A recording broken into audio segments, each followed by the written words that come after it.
Hi, this is Busy Pro 3 channel. In today's video, I will show you how to reply or respond to comments on Instagram story. Before you get started, don't forget to subscribe and turn on the notification to keep you updated about this channel. So, let's go. How you manage the influx of Instagram comment is a crucial part of building a brand and growing an audience. If you muck it up, there might come a time when you won't have any Instagram comment to respond to. And as we know, on Instagram now you have a feature that where we can comment on Instagram story. And maybe you confused how to reply or respond to the comment. It's so simple. So first of all, of course, we have to open our Instagram. Now you can just open the story that you want to.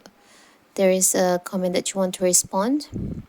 Here's the story, and here's the comment.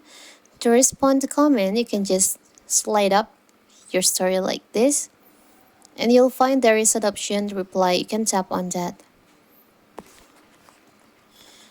and reply the comment like this. Now you can send it. But when you reply on comment on your Instagram story, it will be directly going to DM. You can see here's the post from my other account. So the reply will be appear on the DM, not on the comment section on your Instagram story. It's so simple, right? So that is how to reply on Instagram story comment. Don't forget to like and subscribe and turn on the notification to keep you updated about this channel. Thank you and see you.